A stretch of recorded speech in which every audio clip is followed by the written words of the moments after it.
Welcome to my scientifically informed insider look at mental health topics. If you find this video to be interesting or helpful, please like it and subscribe to my channel. Hello, this is Dr. Grande. Today's question asks if I can comment on a video that Phil Defranco put out, he's a YouTube content creator, about the subminimum wage. So if I can comment on his video and then give my opinion of this whole debate around the subminimum wage. So this is a controversial topic. I've received a number of requests for this topic, and I've actually had requests for this topic that occurred before Phil Defranco put out his video. But of course his channel has over 6 million subscribers, and that video has been viewed, as I'm making this video now, I think over 500,000 times. So I received a lot more questions in the last few days about this topic. So in the interest of full disclosure here, I am an advocate for individuals who have physical and mental disabilities and physical and mental health issues in general. And I have a physical disability myself. I've also consulted to nonprofits that have 14C certificates, and that's part of the subminimum wage process, and I'll talk about this in a moment. So I've been on and am on both sides of this issue.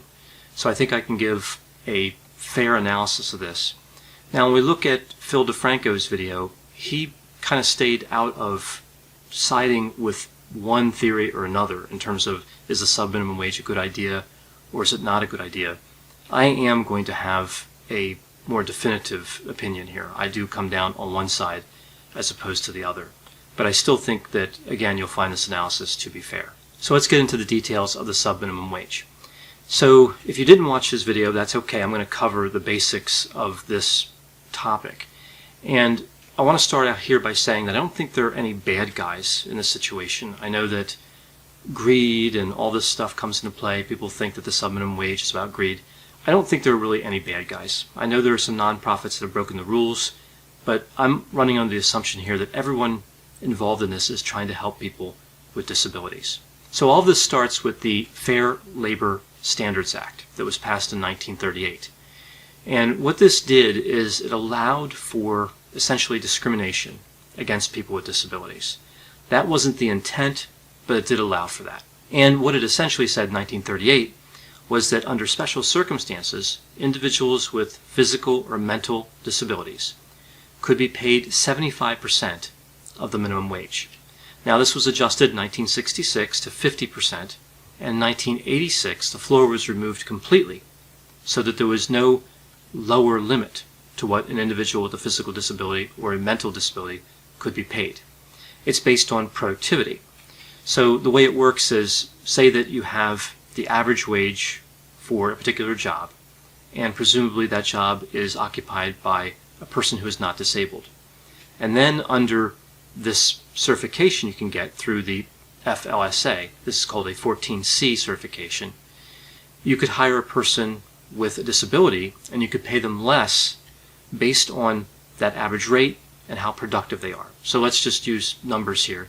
Say that the average pay for a particular job was $10 an hour, and a specific person with a disability could produce at a 40% level. So they could be 40% as productive as a person without a disability for this particular job. And there's a lot of different ways you can measure productivity, but let's just say that they're packing boxes. So let's say the average person can pack 1,000 boxes in an 8-hour workday, and this specific person with a disability can only pack 400. So that means they would be paid 40% of that $10 or $4 an hour. That's really how it works. And again, you can measure productivity in a lot of different ways and it can get kind of complex. But that's essentially what we're looking at here. It's reduced pay for, in theory, reduced productivity. Now, from 1938, we see the Equal Pay Act of 1963. We see the Rehabilitation Act of 1973, which prohibited discrimination against people with disabilities, specifically sections 503 and 504. And then, of course, we see the American with Disabilities Act passed in 1990. So from 1938, when the Fair Labor Standards Act was passed, we see this movement toward equality in the workplace with those other acts that were passed. So you may be thinking here that this doesn't seem like equality at all, paying people with disabilities less money than you pay people without disabilities. And the idea here was that somebody would move toward competitive employment. So when this law was originally put in place, the idea was around this sheltered workshop. So there's no plan here that every private employer would go out and get one of these certificates, but rather specific, usually non-profit organizations would try to get these certificates and hire a number of people with physical disabilities and try to help them to gain competitive employment. And specifically, the type of workers that these nonprofits, these sheltered workshops, were going to hire would be people that ordinarily could not obtain or hold employment in the competitive industry.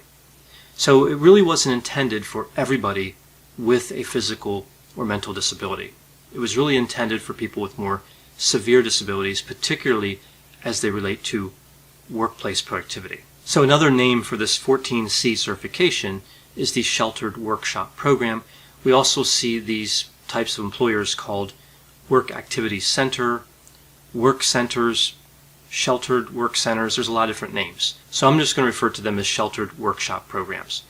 So what do we know about these programs? Well, we know that there are thousands of them. There are around 3,300 in the United States. And we know that on average, employees, people with disabilities, employees of these Sheltered Workshop Programs, work about 74 hours a month and make $1.36 an hour. So substantially below the current minimum wage. So now, keeping in mind the movement toward equality, which of course makes sense, and the low wage that is paid, this really seems remarkably unfair. But I'm going to look at both sides of this. So let's look at the side of this that kind of defends the Sheltered Workshop Program, the whole idea of this, the 14C certification. So again, when it was originally put in place, it was only intended for people that had severe disabilities and would have trouble in the competitive work environment. And also it was designed to create opportunities for employment. So the concern here is that with certain disabilities, there would be no opportunities for employment, and that this program would create jobs for people that otherwise could not get the jobs. So again, I don't think this program was created with the intention to discriminate. It was actually created with the intention to create opportunities. But if we look through the research literature over the years, we can see these different articles that have different data that were collected, different bits of evidence that really give us different opinions and perspectives about this law. And I'll put these articles, the references for these articles, in the description for this video. We see an article in 1978 that talked about the Fair Labor Standards Act, and specifically this subminimum wage. And it was really talking about the origins and the current thinking of this act. And it said that the physical and mental impairments for the people involved in this program were really supposed to be so severe that their productive capacity was inconsequential. So that was kind of the standard they were applying in 1978, at least in this one article. So that's a little bit different. So really they're saying that the productivity of these individuals really wouldn't have an impact on the economy. So really this program, in a sense, was thought of as being generous. So nobody was under this idea that this would take the place of fair pay. And they also found really that the whole idea here was to provide an individual an opportunity for a fuller life. So again, not necessarily about financial independence, but helping somebody to progress forward in their life. That was what we were really talking about here with the Sheltered Workshop Program. It wasn't a model about productivity, and it wasn't really a model about pay. It was a model about a sense of purpose for individuals with disabilities who otherwise would not have a career. Okay, so that's one side of the issue. That's really looking at the Sheltered Workshop Program and how it was developed with the best intentions, and it was designed to create opportunities, not to harm people, not to promote discrimination. But what about the other side of the argument? There are many advocates like me that want to see this loophole closed, this whole subminimum wage to be removed, and for equality to exist between people with disabilities and people without disabilities. So looking at that side of the argument against the subminimum wage, we see that these segregated work settings tend to limit people with disabilities in terms of becoming independent, self-sufficient members of the community. The research is actually pretty clear on this point. We also see that consistent isolation of people with disabilities from people without disabilities hinders proper development and socialization skills. So there's a real downside to segregation. We see this in the research. Now, of course, there's philosophical reasons to be opposed to segregation. We also see scientific reasons to be opposed to it. We also see, on the other side, that integration, which is what I'm really advocating here, integration leads to increased satisfaction with living and working arrangements. It leads to increased overall happiness, and it leads to increased adaptive behavior skills. So there's a lot of advantages to integrating disabled workers with non-disabled workers. We also see that the subminimum wage, the sheltered workshop program, is not a good way to encourage workers to acquire essential skills and work experience. The sheltered workforce program also perpetuates this misperception that individuals with disabilities cannot perform up to the standards expected of individuals without disabilities. There's actually no good evidence to support that. Individuals with disabilities and individuals without disabilities fall on a normal distribution, meaning a bell curve.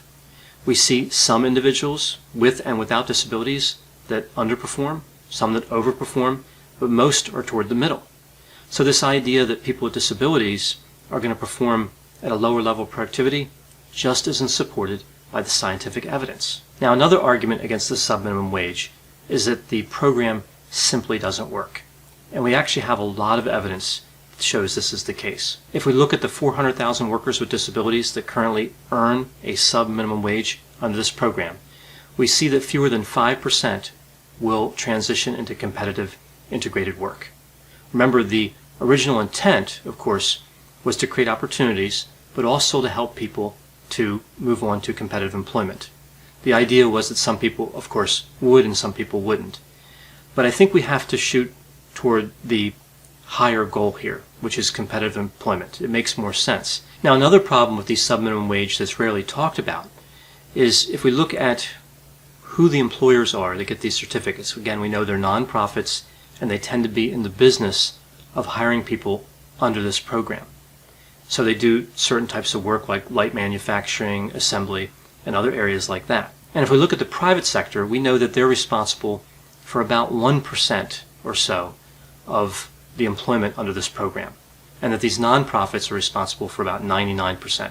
Now, depending on what research you look at, you'll get different numbers. Some numbers show 95% of the people employed under this program are through these nonprofits, but either way, it's the vast majority. And this creates an unfair advantage. These companies are hiring workers, individuals with disabilities, and paying them less, and competing against companies that don't pay them less.